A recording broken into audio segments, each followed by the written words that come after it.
கோயம்புத்தூருக்கு புதுசாக வந்துக்கிறீங்க கவனத்துக்கு. சூலூர் போயிட்டு வரீங்க. கணபதியில் வேலை இருக்குது, சரவணம்பட்டியில் வேலை இருக்குது. சரிங்களா? நீங்களே ஒரு மைண்டை பிளான் பண்ணி கூகுள் மேப்க்கு இது போட்டு, இல்லைன்னா யாராவது எங்கேயோ ஊரில் சொன்னதை கேட்டு அப்படியே ஸ்ட்ரெயிட்டாக போய் காந்திபுரம் போய் எல்லாம் போகாதீங்க. செம்ம டிராஃபிக்கு, செம்ம சுற்று. என்ன பண்ணலாம் அப்படின்னா, ஏர்போர்ட் பிடிச்சிக்குங்க. ஒரே ஸ்டேட்டு சித்திரை ஏர்போர்ட்டு, அதுக்கு ஆப்போசிட்டில் விலாங்குறிச்சி ரோடு. ஒரே ஸ்டேட் அப்போனா சரவணம்பட்டி தான். சரிங்களா? அப்படி போகலாம். அதுதான் வழி, சூப்பரான வழி. சரிங்களா? வண்டியில் போனாலும் சரி, பஸ்ஸில் போனீங்கனாலுமே சித்திரை ஏர்போர்ட்டில் இறங்கி அங்கே பஸ் வரும், வெயிட் பண்ணி ஏறிக்கலாம். சரிங்களா? வண்டியிலுக்கு இது போகிற மாதிரி இருந்ததுன்னா கரெக்டாக அந்த ஏர்போர்ட்லேருந்து அந்த விலாங்குறிச்சி போகிற ரோட்டில் 3 கிலோமீட்டரு இல்லை 2 கிலோமீட்டருக்கு ஒரு 4 ரோடு பிரியும். சரிங்களா? வழியே தெரியாதவங்கள்ட்டெல்லாம் கேட்டு போகாதீங்க. அங்கே மெயினாக கடைக்காரர் இருப்பாங்க. அவங்ககிட்ட கேட்டிங்கன்னா இந்த லெஃப்ட்டு எங்கே போகுதுங்க அப்படின்னு கேட்டால் சொல்லுவாங்க. கணபதி போய் இப்படி ஸ்ட்ரெயிட்டாக போயிட்டு ஃபஸ்ட் லெஃப்ட்டு கணபதி.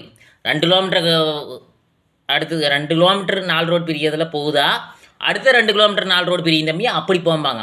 இல்லைன்னா அடுத்த 2 கிலோமீட்டர் 4 ரோடு பிரியும் தம்பி அதில் லெஃப்ட்டு மேக்கப்போ அப்படிம்பாங்க. நல்லா கவனித்து கடைக்காரர்கிட்ட கேளுங்க.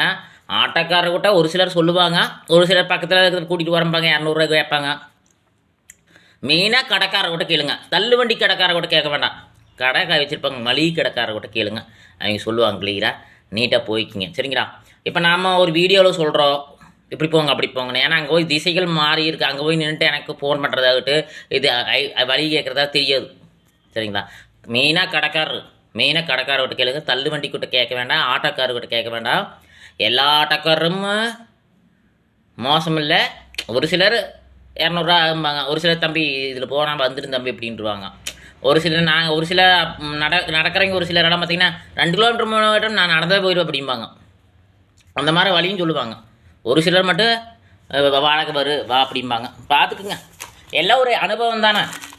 நம்மளுக்கு நல்லது கிடைச்சாலும் அனுபவம் தான், கெட்டது கிடைச்சாலும் அனுபவம் தான். ஒவ்வொரு மனிதனும் ஒவ்வொரு அனுபவம்.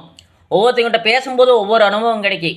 நீங்கள் பேச விட கோபமாக பேசலாம், பதட்டமாக பேசலாம், பாசமாக பேசலாம், பண்பாக பேசலாம், நேசமாக பேசலாம், ஆனந்தமாக பேசலாம், மகிழ்ச்சியாக பேசலாம், சிரிப்பாக பேசலாம். ஒவ்வொரு மனிதர் ஒவ்வொரு மாதிரி இருப்பாங்க. அவங்களோட வேலை தன்மையை பொறுத்து பேசலாம். நம்மளுக்கு ஒரு புத்துணர்ச்சியும் எனர்ஜியும் மோட்டிவேஷனும் இருக்குது. நல்லதான். ஒவ்வொரு விஷயமும் நம்மளுக்கு நிறைய நல்லது கற்றுக்கலாம். ஒரு வழி கேட்கறதுலேயே ஏகப்பட்ட விஷயம் இருக்குது. சரிங்களா? மோட்டிவேஷனை பேசிட்டுனா தெரிஞ்சுக்கிறதே அவ்வளோதான்.